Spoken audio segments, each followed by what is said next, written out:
நண்பர்கள் அனைவருக்கும் வணக்கம். நமது சேனல்ல இன்னைக்கு இது 8வது எபிசோடாக எங்க நடந்த ஒரு நிகழ்வ பத்தி பேச போறோம் அப்படின்னு பார்த்தோம்னா, நமது ராமநாதபுரம் மாவட்டம் மற்றும் அதை சுற்றியுள்ள ஒரு கிராமத்தில் நடந்த ஒரு நிகழ்வ பத்தி தான் நம்ம பேச போறோம்.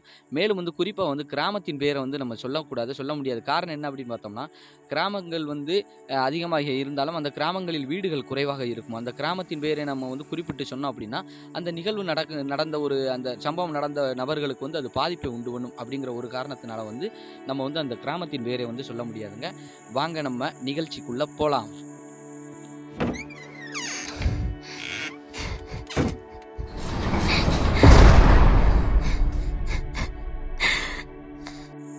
தொடர்ச்சியாக நமது வீடியோ பார்த்துக்கிட்டு இருக்க நமது நண்பர்கள் அனைவருமே சப்ஸ்கிரைப் பண்ணிக்கணும் அப்படின்னு சொல்லி நம்ம கேட்டுக்கிறோம். மேலும் ஆல் அப்படிங்கிற பெல் பட்டன் அமைக்கிக்கோங்க. அப்போ தான் நமக்கு உங்களுக்கு நம்ம போடக்கூடிய வீடியோ உங்களுக்கு உடனுக்குடன் சேரும் அப்படிங்கிறத தெரியப்படுத்திக்கிறோம்.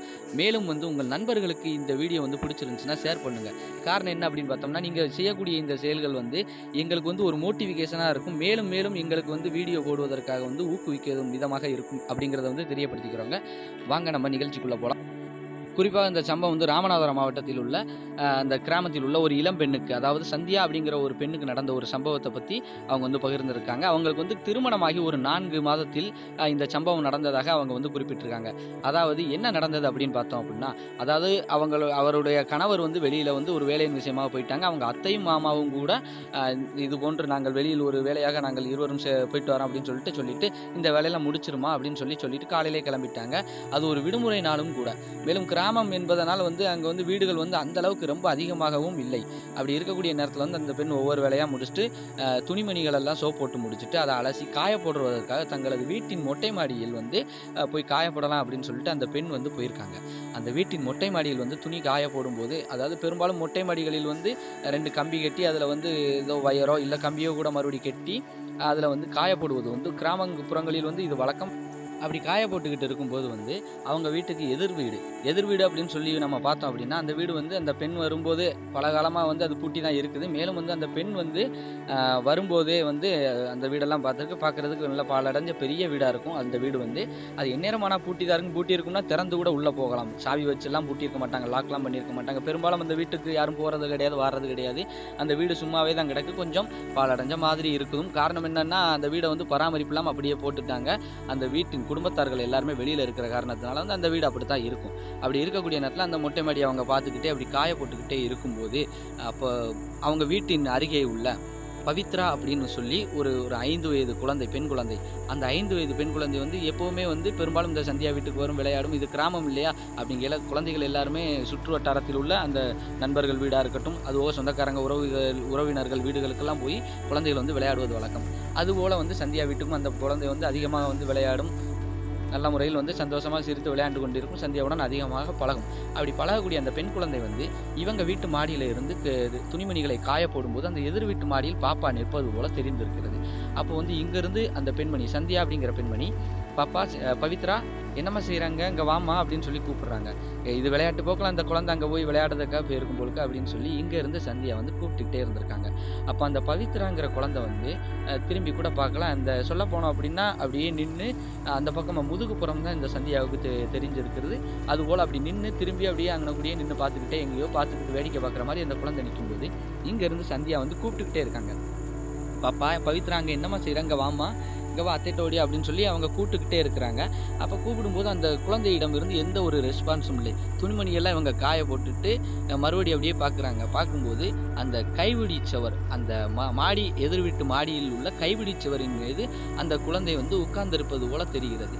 இங்கேருந்து பார்க்கல, என்ன இப்படி உட்கார்ந்துருக்குது இந்த புள்ள அப்படின்னு, பாப்பா பவித்ரா ஏமா அங்கே வாமா வாமா அப்படின்னு சொல்லி கூப்பிட்டுருக்காங்க. அந்த குழந்தை பதிலும் சொல்லலை, திரும்பி கூட பார்க்கல. அப்படிங்கல இவங்களுக்கு ஒரு பயம் வந்துடுது. என்னடா இப்படி குழந்தை இப்படி போய் விளையாட்டு போக்கில் போய் அப்படி உட்கார்ந்துருக்குது, சரி நம்ம போய் கூப்பிட்டுட்டு வருவோம் அப்படின்னு சொல்லிட்டு விறுவிறுன்னு கீழே அந்த அவங்க வச்சிருந்த அந்த பாத்திரத்தை வைத்துட்டு எதிர் வீட்டுக்குள்ளே போயிட்டாங்க. காரணம் என்னன்னா, அவங்களுக்கு எதுவுமே தெரியாது இல்லையா, ரொம்ப நாள் அந்த வீடு பூட்டி கிடக்குது, சரி ஓகே குழந்தை விளையாட போயிருக்குது, நம்ம போய் கூப்பிட்டு வந்துடுவோம் அப்படின்னு சொல்லிட்டு தான் அவங்க போயிருக்காங்க. அப்படி உள்ளே போகும்போது உள்ளே போனதுமே பார்த்துருக்காங்க, வீடு ஃபுல்லாமே அசிங்கமாக அப்படியே போட்ட இடத்துலையும் ஒற்றடையாக நூலாம்படையாக அதிகமாக இருக்குது. என்னடா இப்படி இருக்குது, இதில் போய் இந்த புள்ள விளையாட போயிருக்கு அப்படின்னு பேசிக்கிட்டே அப்படியே மேலே போகிறாங்க. அப்படியே அந்த படியை பார்த்தோம் அப்படின்னா இது வந்து ஒரு பழைய வீடுங்கிற காரணத்தினால மரத்தினால் செய்யப்பட்ட படிகளால் செய்யப்பட்டது. அது வீட்டுக்குள்ளேயே இருக்கும். மச்சு படிகள், மாடிப்படிகள் வந்து வீட்டுக்குள்ளேயே இருக்கும். அதில் ஏறி அப்படியே போகும்போது அப்படியே நூலாம்படியா இதில் எப்படி இந்த புள்ள போயிருக்குச்சே அப்படின்னு சொல்லிட்டு இவங்க வந்து அந்த பிள்ளையை வந்து எப்படியாவது கூப்பிட்டு வந்துடணும் அப்படிங்கிற ஒரு நோக்கத்தில் போகிறதுனால வீடு எப்படி கிடக்குங்கிறத கூட அவங்க சரிவர பார்க்கல. ஏன்னா காரணம் என்னென்னா நூலாம்படியெல்லாம் இருக்குது. அதை அப்படியே விலக்கி விட்டுட்டு அந்த சந்தியாங்கிற இளம்பெண் வந்து அவங்க வாட்டுக்கு போயிருக்காங்க. அப்போ போகும்போது எப்படியோ ஒரு வழியாக வீட்டுக்கு மேலே உள்ள ஓடி போய் வீடு பெரிய வீடு, பாதையை கண்டுபிடிச்சி அவங்க போகிறதுக்குள்ளே போதும் ஆயிடுச்சு. அப்படியே போய் அவங்க மொட்டை மாடிக்கு மேலே ஏறிட்டாங்க. மொட்டை மாடிக்கு மேலே ஏறும்போது இப்போ அப்படியே தேடி இருக்காங்க. பவித்ரா, பாப்பா, பவிக்குட்டி எங்கே இருக்கீங்க அப்படின்னு சொல்லிட்டு அப்படி பார்க்கும்போது அந்த குழந்தைய வந்து சுற்றி முற்றி பார்க்குறாங்க. எங்கேயுமே தெரியலை. என்னடா இது எங்கேயுமே தெரியலை அப்படின்னு சொல்லி பார்க்கும்போது அந்த மாடியின் மீது வந்து ஒரு தொட்டி ஒன்று இருக்குது. பெரும்பாலும் வந்து மொட்டை மாடிகளில் ஏதாவது தொட்டி வைத்திருப்பார்கள். இப்போ உள்ள சமயத்தில் வந்து இந்த மாதிரி தொட்டி இருக்கும். நம்ம இந்த சிண்டெக்ஸ் அப்படின்னு சொல்லக்கூடிய அந்த தொட்டி இருக்கும் இல்லையா. ஆனால் அப்போ உள்ள நேரங்களில் வந்து பெரும்பாலும் ஒரு சில இடங்கள் வந்து சிமெண்ட் தொட்டி, சிமெண்ட்னால் காங்கிரீட்டால் போடப்பட்ட அந்த தொட்டி இருக்கும். அதில் இருந்து அப்படியே முணங்குற மாதிரியே இது ஒரு சவுண்டு ஆகுது. பாப்பா நம்மகிட்ட விளையாடுது போல், இந்த தொட்டிக்குள்ளே இருக்கா போல் அப்படின்னு சொல்லிட்டு எட்டி பார்ப்போம்னு சொல்லிட்டு எட்டி பார்த்துருக்கு. அப்போ உள்ளே வந்து ஒரு குழந்தை இருப்பது போலே தெரிஞ்சிருக்கு. நல்லா அப்படியே விட்டு பார்க்குறாங்க. பெரிய ஆள் மாதிரியே தெரியுது. என்னடா அங்கேருந்து பார்க்குற குழந்தை மாதிரி இது பெரிய ஆள் மாதிரி ஏதோ ஒன்று தெரியுதே, சரி என்னன்னு பார்ப்போம் நம்ம அப்படின்னு சொல்லிட்டு அப்படியே கொஞ்சம் எட்டி அந்த பெண் வந்து பாப்பா, பவித்ரா, யார் நீங்கள் பாப்பா அப்படின்னு சொல்லிட்டு அவங்க வந்து கையை விடும்போது தொட முடியலை. கொஞ்சம் எட்டிக்கிட்டு தொடுதற்கு போகும்போது அந்த பெண்மணி வந்து திரும்பிட்டாங்க. அப்படியே இந்த சந்தியாவை பார்க்க அப்படியே திரும்பியிருக்காங்க.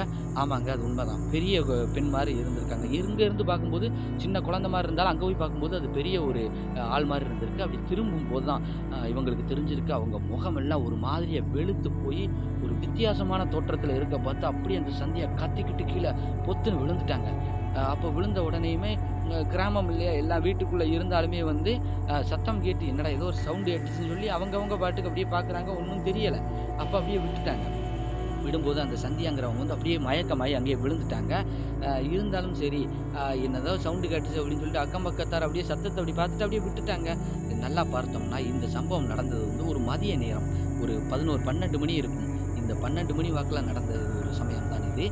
மேலும் வந்து பல வீடுகளில் அது விடுமுறை நாள் என்று நம்ம கூறியிருந்தோம் இல்லையா. அப்படி இருக்கக்கூடிய காரணத்தில் விடுமுறை நாளங்காட்டி பல பேர் வந்து ஊருக்குள்ளே அந்த துணிமணியை சோப்போட அந்த மதிய வெயில் நேரங்களில் வந்து காயப்படைச்சி அப்படி இருப்பாங்கள்ல. பெரும்பாலும் அவங்கவுங்க வீட்டு மொட்டை மாடிகளில் போடுறது தான் வழக்கம். அப்படி போடும்போது வந்து பார்த்துருக்காங்க, ஒரு பக்கத்து வீட்டு ஒரு பெண்மணி வந்து பெரிய ஆள் அவங்க வந்து பார்த்துருக்காங்க. ஒரு பெண் வந்து அங்கே படுத்திருப்பதுனால தெரிஞ்சிருக்கு. என்னடா யாரும் அங்கே படுத்திருக்க மாதிரி தெரியுது. அவங்களும் காயப்பட்டுக்கிட்டு அந்த வீட்டு மச்சை பார்த்துக்கிட்டு அப்படியே சுற்றி முற்றி பார்த்துக்கிட்டே இருக்கும்போது அங்கே ஒரு பெண் படுத்திருக்க மாதிரி இருக்குது. அப்போ அது யாராக இருக்கும் அப்படின்னு சொல்லிட்டு இங்கேருந்து நல்லா பார்க்கும்போது தெளிவாக தெரியலை. ஒருவேளை வேறு எதாவது இருக்குமோ, சரி இருக்கட்டும், நம்ம எதிர் வீட்டு எல்லாரையும் பார்த்து கூப்பிட்டுட்டு போவோம், யாரோ இருக்கிற மாதிரி இருக்குது, நம்ம வாட்டுக்கு போயிடக்கூடாது. ஏன்னா இது வந்து பெரிய ஆள் அவங்க. அப்போ அந்த வீடை பற்றி அவங்களுக்கு தெளிவாக நல்லா தெரிஞ்சிருக்குது. அப்போ ரைட்டு அப்படின்னு சொல்லிட்டு பக்கத்து வீட்டில் உள்ள பெண்கள் ஒரு சில ஆண்களை கூப்பிட்டுக்கிட்டு இங்கே வாங்க, இந்த மாதிரி மாடியில் வந்து யாரோ இருக்கிற மாதிரி இருக்குது அப்படிங்கவும் எல்லாரும் பார்த்துருக்காங்க. ஆமாம், ஒரு பெண்ணு தான் படுத்துருக்கு, இது என்ன நம்ம சந்தியா மாதிரி இருக்குது, வாங்க போவோம் அப்படின்னு சொல்லிட்டு எல்லாம் அடித்து பிடிச்சி போய் பார்க்கும்போது போய் பார்த்துருக்காங்க. சந்தியா தாங்க. தண்ணியை கொண்டு வந்து தொளிச்சு அந்த புள்ளையை வந்து அப்படியே கூப்பிட்டு வந்திருக்காங்க. அந்த புள்ள பேச்சு மூச்சில் அப்படியே ஒரு மாதிரியாக மயங்கிய நிலையில் அரை மயக்கத்தில் தான் அப்படியே நடந்து வருது. ஒரு கைத்தாங்களாக கூப்பிட்டு வந்து அவங்க வீட்டுக்குள்ளே வச்சுட்டு உடனடியாக அவரது கணவருக்கும் அவங்க அத்தை மாமாவுக்கும் ஃபோன் போட்டிருக்காங்க. இந்த மாதிரி சந்தியா வந்து இங்கே போய் படுத்துருந்தா என்னன்னு தெரியலை அப்படிங்கல. ஐயோ அப்படின்னு சொல்லிட்டு அடித்து பிடிச்சி கணவரும் போன வேலையை அப்படியே போட்டுக்கிட்டு மாமனார் மாமியாரும் அப்படியே உடனடியாக வீடு திரும்பிட்டாங்க. அவங்க அத்தை மாமா வீடு திரும்பி வந்து சந்தியாவின் நிலையை வந்து பார்க்கும்போது சந்தியா வந்து அப்படியே வானீர் எடுத்த மாதிரி ஒரு மாதிரி அப்படியே பயந்து போயிருக்காங்க. என்னடா இப்படி இருக்குது அப்படின்னு சொல்லிட்டு இவங்க வந்து உடனடியாக வந்து பக்கத்து வீட்டில் எல்லாருமே இது வந்து பெரிதாகவும் ஆக்கவும் முடியாது. இது ஒன்றும் இல்லைங்க, அங்கே போய் ஏதாவது காயப்போட போயிருப்பா, ஏதாவது போட போயிருப்பா, அதனால் அந்த வெயில் உச்சி வெயில் இல்லையா, அதனால் வந்து இளம்பெண் இல்லையா மயங்கி இருப்பா, வேற ஒன்றும் இல்லை போங்க அப்படின்னு சொல்லிட்டு சமாளித்து விட்டாச்சு. காரணம் என்னென்னா இருந்தாலும் வந்து அக்கம் பக்கத்தினருக்கெல்லாம் தெரியாமையா இருக்க போது, ஏன்னா அந்த வீடை பற்றி தெரியும், அது நம்ம என்னங்கிறத வந்து சொல்லுவோம். அதை பின்தொடர்ந்து நீங்கள் பாருங்கள். மேலும் வந்து அந்த சந்தியாங்கிற பெண் வந்து எழுப்பி கேட்கும்போது என்ன அங்கே போயிருந்தேன்னா பவித்ரா பாப்பா அப்படின்னே தான் சொல்கிறாங்க. வானீர் வந்ததெல்லாம் நின்றுச்சு. ஆனால் இருந்தாலுமே தின்னாரெல்லாம் போட்டுட்டு வீட்டில் அப்படியே வச்சு பார்க்கும்போது அவங்க கணவர் கேட்காங்க, என்னம்மா இப்படி பண்ணிட்டே, என்ன விவரம் என்னன்னு கேட்கும்போது அந்த பெண்மணிக்கே சொல்ல தெரியலை. நான் இங்கேருந்து சோ போட்டு காய போடையில் பார்த்தேன், பார்ப்பாங்க நின்னா கூட போனேன், இதே தான் சொல்லிக்கிட்டே இருக்காங்க. சரி எல்லாம் சரியாக போயிருமா, சரி ஏதோ ஒரு பயத்தில் இருக்கா ஏன் மாமனார், மாமியார் அந்த விஷயத்த வந்து சொல்லல அப்டின்னா, இது இளம் பெண். இப்ப தான் நம்ம வீட்டுக்கு வந்து வாக்கப்பட்டு வருது. இந்த பெண்ணிட்ட நம்ம வந்து எதிர் வீட்ட பத்தி எதுவும் அது எதுக்கு சொல்லிக்கிட்டு, ஒண்ணும் அங்க வந்து பயப்படுற மாரி எதுவுமே இப்போ வரைக்கும் நடக்கலையே. அப்புறம் எதுக்கு நம்ம வந்து நம்ம மருமகள்ட்ட சொல்லிக்கிட்டு, நம்ம அத்தையும், மாமாவும் சொல்லல. கணவரும் கூட சொல்லவே இல்ல. அங்க என்ன அப்படி இருக்குது அப்டின்னா, அத நம்ம பின்னாடி சொல்லலாம் பாருங்க. மேலும் வந்து இப்படியே எல்லாம் சரி அதனால சொல்லல அப்படியே போயிட்டா. சரி இருந்தாலும் ஏதோ ஒரு பயத்துல இருந்திருக்கும். காத்து கருப்பு மாரி தான். திண்ணார் ஓட்டம்ல சரியா வரும்னு சொல்லிட்டு, அப்படியே படுத்து தூங்கிட்டாங்க. அ இரவு பொழுது எல்லாம் உணவுலாம் அருந்திட்டு அப்படியே படுத்துட்டாங்க. படுக்கவும், இந்த சந்தியாங்கிற பெண் வந்து நல்லா அயர்ந்து தூங்கிட்டாங்க. தூங்கிக்கிட்டு இருக்கும்போது கிட்டத்தட்ட 12, 1 மணி இருக்கும். 1 மணி இருக்கும்போது எந்திரித்து உட்கார்ந்துக்கிட்டு, தலைய விரிச்சுக்கிட்டு அப்படியே மூசு மூசு மூசுன்னு அழுதுருக்கு. அப்படியே அழுகையும் அப்படியே சிரிப்பும் கலந்த ஏதோ ஒரு பேச்சு முணுமுணுத்துக்கிட்டே இருந்திருக்கு. பக்கத்துல கிடந்த கணவருக்கு வந்து இது வந்து லைட்டா தட்டுப்பட்டுருச்சு. சத்தம் கேட்டிருக்கு. என்னடா அப்படின்னு பார்க்கும்போது, கணவருக்கே தன்னுடைய மனைவியை பார்க்கும்போது பயம் வருது. ஏன்னா காரணம் என்னன்னா, சந்தியா வந்து இப்போ ஒரு 4, 5 மாசம் ஆகுது இல்லையா திருமணமாகி. இதுவரைக்கும் இது போன்ற ஒரு செயல் என்னைக்குமே செஞ்சது கிடையாது. இது கணவரான அவர் சதீஷ். அவர் கணவர் பேர் சதீஷ். அந்த சதீஷுக்கு வந்து என்னடா இப்படி இருக்கு நம்ம மனைவி அப்படின்னு சொல்லிட்டு ஒரு பயம் வந்துருச்சு. இருந்தாலும் அப்படியே கைய பிடிச்சு சந்தியா, சந்தியா அப்படின்னு உழுக்கும்போது, டக்குனு அப்படியே அவர் கணவர பார்த்துருக்கு அந்த பெண்ணு. கணவர் உடனடியா அப்பா! பயங்கரமா போயிருச்சு. அவருக்கு ஒரு பயம். காரணம் என்ன அப்படின்னு பார்த்தோம்னா, அந்த பெண் முகமே ஒரு வித்தியாசமா இருக்க மாரி இருக்கு. நான் அந்த அன்னைக்கு சந்தியா அப்படின்னு சொல்லிட்டு அவங்க பார்க்கும்போது, சவுண்ட் விடும்போது சந்தியா பொத்துன்னு அப்படியே படுத்துட்டாங்க மறுபடி. இவருக்கு வந்து அப்படியே பயம் ரொம்ப உச்சத்துக்கு போயிருச்சு. என்னடா இப்படி இருக்கு அப்படின்ட்டு விறுவிறுன்னு லைட்ட போட்டு பார்த்துருக்காரு. சந்தியா வந்து முழிச்ச மாரி அப்படியே படுத்திருக்காங்க. உடனடியா அவங்க அப்பா, அம்மாவ எழுப்பியிருக்காங்க. யாரு? அந்த சதீஷ்ங்கிற இளைஞர் வந்து சந்தியாவின் அத்தை மாமா. சதீஷுடைய தாய் தகப்பன வந்து எழுப்பியிருக்காங்க. எழுப்பி, "அம்மா இது போல இருந்துச்சும்மா" அப்படின்னு சொல்லும்போது வந்து பார்க்காங்க, சந்தியா வந்து அப்படியே ஒரு மாறி படுத்திருக்காங்க. மறுபடி இரவுல திண்ணார் வச்சுட்டு, "இத இப்படியே விட்டா சரிப்படாது. ஏன்னா இளம் ஜோடிகள் பிரச்சனை பெருசாகுறதுக்கு முன்னாடி நம்ம இது என்னன்னு பார்த்துறணும்" அப்படின்னு சொல்லிட்டு, விடியற் காலையில் உடனடியாக எந்திரிச்சதுமே அவங்க மாமா, அத்தை 2 பேரும் போய் அந்த ஊரில் உள்ள அந்த ராமநாதபுரம் மாவட்டத்தின் பக்கத்து ஊருங்க. பக்கத்து ஊர்ல உள்ள ஒரு சாமியாடி ஒருத்தர வந்து பெரும்பாலும் இந்த பெண் அங்க கூட்டு போயிருக்கலாம். ஏன் கூட்டு போகல அப்டின்னா, இந்த நிலையில கூட்டு போனோம்னா ஊருக்கே தெரிஞ்சிரும். மேலும் பக்கத்து கிராமத்துக்கு தெரிஞ்சிரும். எல்லாம் சொந்த பந்தங்கள் தான் அங்கே இருக்காங்க, இங்கே இருக்காங்க. இது சிக்கலாயிரும். அந்த சாமியார வந்து அந்த சாமியாடைய வீட்டுக்கு கூட்டு வந்து நம்ம வந்து என்னன்னு பார்த்துருவோம். அவர் வந்து குறி சொல்ற ஒரு நபர் கூட. அப்படிங்கையில சரி அப்படிங்கையில அவர் வந்து நான் வாரேன், கண்டிப்பாக வாரேன். இன்னைக்கு நான் மாலை நேரங்கள்ல நான் வாரேன். வந்து ஒரு 4, 5 மணிக்கு மேல நான் வாரேன். வந்து இத நான் என்னன்னு முடிச்சு தரேன் அப்படின்னு சொல்லும்போது, சரி ஓகே நீங்க உடனடியா வாங்கன்னு சொல்லி பூஜைக்கு தேவையான எல்லாமே வாங்கி வைங்க அப்படின்னு சொல்லி எல்லாம் எழுதி குடுத்தாங்க. அதேபோல சந்தியாவின் கணவரா வந்து துணைக்கு இருக்கிறாரு. அத்தை, மாமா எல்லாம் வாங்கி முடிச்சுட்டு வந்து சேர்றாங்க. பூசாரிக்கு வந்து கால் பண்ணும்போது பூசாரியும் கிளம்பி வந்துகிட்டு இருக்காரு. அப்ப பூசாரி வந்துட்டாரு. அப்படி வரும்போதெல்லாம் சந்தியாவுக்கு வந்து நார்மலா தான் இருந்திருக்கு. அப்ப சந்தியா வந்து என்ன ஏதுன்னு கேட்கும்போது, "இல்லம்மா அது சும்மா ஒரு பூசை வச்சுக்கிடுவோம் வீட்ல அப்படின்ட்டு தான். வேற ஒண்ணும் கிடையாதும்மா" அப்படின்னு சொல்லிட்டு நடந்த விஷயத்த எதையுமே சொல்லல. சந்தியாவுக்கு தனக்கு என்ன நடக்குன்னே தெரியாம தான் இருந்திருக்கு. இப்படி இருக்கக்கூடிய நேரத்துல வந்து அந்த சாமியார் வந்து வீட்டுக்குள்ள வந்து ஒரு மாலை நேரம் ஒரு 5 மணி 6 மணி வாக்குல வந்து வீட்டுக்குள்ள நடு வீட்டுக்குள்ள வந்து பூஜை வைக்கிறாரு. புருஷனும் பொண்டாட்டியும் உட்கார்ந்துருக்காங்க. சரி இது ஏதோ ஒரு கட்டுப்பொழுக்கு அப்படின்னு சொல்லி சந்தியா உட்கார்ந்துருக்காங்க. உட்கார்ந்து அந்த பூஜையில வந்து கலந்துகிட்டு இருக்கும்போது மாமனார், மாமியார் எல்லாம் கதவெல்லாம் பூட்டிட்டாங்க.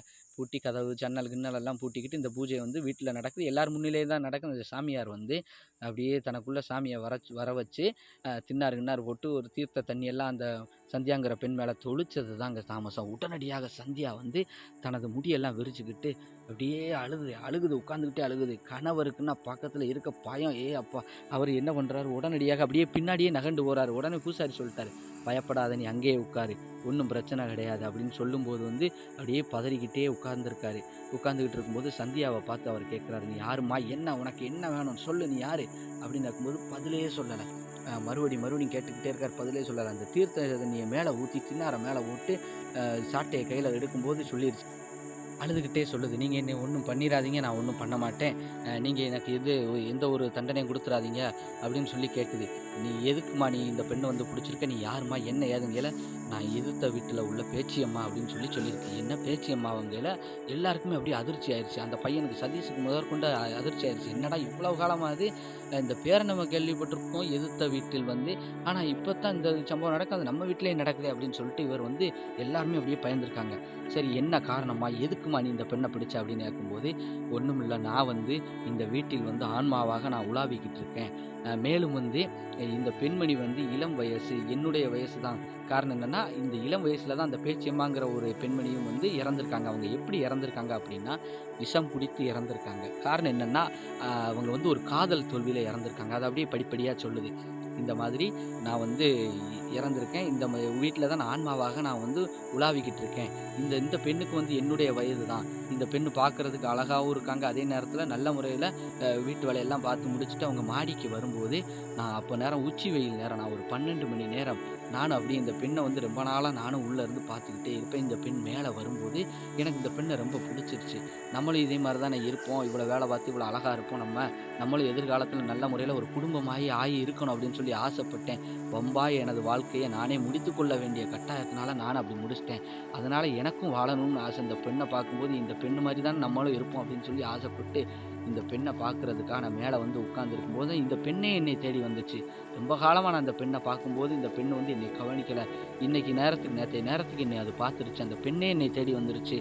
நம்ம அந்த பெண்ணுடைய கூடவே இருந்துடலாங்க. கூடவே இருந்து இந்த அழகிய வாழ்க்கையை வாழ்ந்துடலாம்னு ஒரு ஆசையில் தான் நானே இப்படி பண்ணிட்டேன். நீ ஒன்றும் பண்ணிடாதே அப்படின்னு கேட்கும்போது அந்த சாமியார் வந்து, எதுக்கு நீ இறந்த, என்ன காரணமா சொல்லு அப்படின்னு கேட்கும்போது, எல்லாருக்கும் தெரியும், இருந்தாலும் அந்த ஆன்மாவின் வாயிலேயே அதை சொல்லணும். அப்போ தான் அதுக்கு வந்து கோபம் ஆத்திரங்கள் கொஞ்சம் குறையும், அதை தனித்து விரட்டி விடலாம் அப்படிங்கிற ஒரு காரணத்தினால அந்த சாமியாடியும் கேட்குறாரு. அப்போ கேட்கும்போது, இது மாதிரி நான் வந்து பக்கத்து வீட்டில் உள்ள, அதாவது அதே வீடு தான் அவங்க வீடு, அந்த பாழடைஞ்ச வீடு இருக்கு இல்லையா, அந்த பாழடைஞ்ச வீட்டிலேருந்து ஒரு 4 வீடு தள்ளி அங்கேயும் வந்து ஒரு வீடு இருக்குது, சுப்பிரமணி அப்படின்னு சொல்லி. அந்த வீட்டில் ஒரு இளைஞர், அதாவது 20 வருடங்களுக்கு முன்பு சுப்பிரமணி இந்த பேச்சியம்மாள் இருவருக்கும் வந்து காதல் இருந்திருக்கு. அப்போ அந்த 2 பேருக்குமே காதல் இருந்திருக்கு. இந்த பேச்சியம்மாளும் சுப்பிரமணியும் எல்லாரும் ஒரே கம்யூனிட்டியை சார்ந்தவங்க தான். சாதி மதம் எல்லாமே வந்து ஒன்று தான். காரணம் என்னென்னா, பெரும்பாலும் வந்து சாதி மதத்தை பார்த்து தான் பிரிப்பாங்க. இப்பவும் வந்து அந்த கொடுமைகள்லாம் நடந்துக்கிட்டு இருக்குது. 2 மனசு ஒத்து போயிருச்சுன்னா விட்டுறணும். நல்ல முறையில் வாழ்ந்துட்டு போகிறாங்க. அதெல்லாம் விடாமல் இவங்க என்ன பண்ணி போட்டாங்க, பார்க்கும்போது 2ம் ஒரே கம்யூனிட்டி தான், ஒரே மதம் தான். இருந்தாலும் வந்து என்ன ஆகிப்போச்சு அப்படின்னா, இந்த பேச்சியம்மாவின் குடும்பம் வந்து கொஞ்சம் வசதியான வீட்டு குடும்பம். அந்த 4 வீடு தள்ளி உள்ள அந்த சுப்பிரமணி அவர்களின் குடும்பம் வந்து ரொம்ப கஷ்டப்படுத குடும்பம்.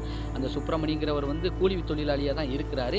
இருந்தாலும் இவங்க இருவருக்குள்ளே காதல் வந்துருச்சு. இந்த செய்தியை கேள்விப்பட்ட அந்த பேச்சியம்மாளின் அப்பாவும் அம்மாவும் ரொம்ப கண்டிஷனாக இருக்கக்கூடிய நபர்கள் அப்படின்னு தான் சொல்லியிருக்காங்க. அப்படி கண்டிஷனாக இருக்கக்கூடிய அந்த நபர்கள் வந்து அடித்து இந்த பெண்ணை வந்து ரொம்ப அடிச்சிருக்காங்க. என்னென்னா, நீ வந்து எனக்கு ஒத்த பொம்பளை புள்ள, பையனும் இருக்கிறார்கள், இருந்தாலும் சொல்லியிருக்காங்க, நீ ஒத்த பொம்பளை புள்ள, உன்னை எப்படி வாழ வைக்கணும்னு நாங்கள் நினச்சிக்கிட்டு இருக்கோம். நீ இந்த பையனை போய், ஒன்றுக்கும் இல்லாத பையனை போய் நீ கல்யாணம் முடிக்க போறியா, முடிக்கக்கூடாதுன்னு சொல்லி ரொம்ப சித்திரவதை பண்ணியிருக்காங்க, அடிச்சிருக்காங்க.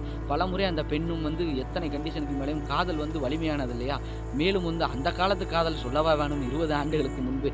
இப்போ உள்ள காதல் மாதிரி இல்லாமல் அப்போ உள்ள காதல் இதுக்கு மேலே ரொம்ப பாலம், என்ன சொல்ல, நம்ம பழைய காலத்து பாலம் எவ்வளவு ஸ்ட்ராங்காக இருக்குமோ அதுபோல் பழைய காலத்து காதல்களும் ரொம்ப ஸ்ட்ராங்காக இருக்கும். அப்படி இருக்கக்கூடிய காரணத்தினால விட்டு பிரிய மனசு இல்லை.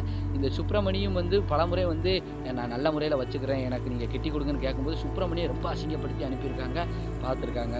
சரி, இதுக்கு மேலே நம்ம வந்து வாழ முடியாதுன்னு சொல்லி சுப்பிரமணியும் சரி, இந்த பெண்ணும் சரி, சுப்பிரமணி வந்து ஊருக்கு வெளியில் உள்ள ஒரு புளிய மரத்தில் வந்து தூக்கிட்டு தற்கொலை செய்து கொண்டார். எல்லாருமே 2 பேருமே பேசி வச்சு தான் முடிவு பண்ணுறாங்க. இவங்க வந்து, இந்த அம்மா வந்து என்ன பண்ணியிருக்குது அப்படின்னா, இந்த பேச்சியம்மா என்ன பண்ணியிருக்கு அப்படின்னா, வீட்டில் வந்து எவ்வளோ சொல்லி பார்த்து கேட்குறாங்க, நான் செத்து போயிடுவேன், நீ செத்தாலும் பரவாயில்ல, அந்த பையனை கல்யாணம் பண்ணி வைக்க மாட்டேன்னு சொல்லிட்டு அவங்க ஏதோ ஒரு சோழியாக வெளியில் போகும்போது இந்த பெண் வந்து, பேச்சியம்மாள் அப்படிங்கிற பெண் வந்து விஷமருந்தி தற்கொலை செய்து கொண்டார். அதிலிருந்து அந்த பெண்ணின் ஆன்மா வந்து அங்கே தான் இருக்குது. மேலும் வந்து இதை பார்த்து அவங்க தாய் தப்பு எல்லாமே கண்ணீர் விட்டு அழுதாலும் சரி, குழந்தை புள்ள போயிருச்சு அப்படின்னு அழுதாலும் சரி, செய்ய வேண்டிய காரியங்கள் எல்லாமே செஞ்சு முடிச்சுட்டு இதற்கு தான் இறந்துருக்குன்னு தெரிஞ்சுக்கிடுச்சு. ஏன்னா ஒரே நாள் அங்கேயும் இங்கேயும் இழப்புங்கிறது போயிருச்சு இல்லையா. அப்படி இருக்கக்கூடிய காரணத்தினால வந்து 2 குடும்பத்திலே வந்து எல்லாமே ஈமச்சடங்கள் எல்லாமே செஞ்சு நல்ல முறையில் முடிச்சிட்டாங்க. இருந்தாலும் இந்த பேச்சியம்மாவின் ஆன்மா வந்து அந்த வீட்டுக்குள்ளே வந்து அடிக்கொரு முறை தாய் தகப்பனுக்கு, தம்பிக்கு எல்லாருக்குமே தெரிய ஆரம்பிச்சிருக்கு, என்னடா இப்படி இருக்குது அப்படின்னு சொல்லிட்டு ரொம்ப கொஞ்ச நாள் இருந்து பார்த்துருக்காங்க. அந்த வீட்டில் இருக்க முடியலை, மன நிம்மதி இல்லை, அழுதுகிட்டே இருக்கிற மாதிரி ஒரு சவுண்டு. மேலும் வந்து பல சங்கடங்கள் சச்சரவுகள் வரும்போது இவங்க பார்த்துருக்காங்க, சரி நம்ம அங்கே இருக்கிறத விட நம்ம சொந்த பந்தங்கள் வந்து ஈரோடு அந்த பகுதியில் வந்து நிறையா இருக்காங்க, நம்ம பேசாமல் அங்கே போயிடுவோம் அப்படின்னு சொல்லிட்டு அவங்க இந்த பகுதியை விட்டுட்டு அப்படியே அந்த பகுதிக்கு போயிட்டாங்க. அப்போ போனதுலேருந்து இந்த வீடு வந்து பராமரிப்பு இல்லை, வாடகைக்கு விடலாம்னு பார்த்தாலும் பயம் வருது. ஏன்னா எல்லாம் சொந்தக்காரங்க தான். இதை வாடகைக்கு விட்டாலும் சரி, இதை விற்றாலும் சரி, என்ன பண்ணாலும் சரி, இங்கே உள்ள சிக்கல் வந்து போகாதுங்கிறது அவங்களுக்கு தெளிவாக தெரிஞ்சு போச்சு.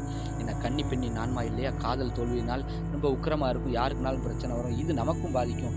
அதனால் இந்த வீடை இப்படியே விட்டுருவோம், போனாலும் பரவாயில்ல, போய் தொலைது அப்படின்னு சொல்லிட்டு அந்த தாய் தப்பை வந்து அப்படியே விட்டுட்டாங்க.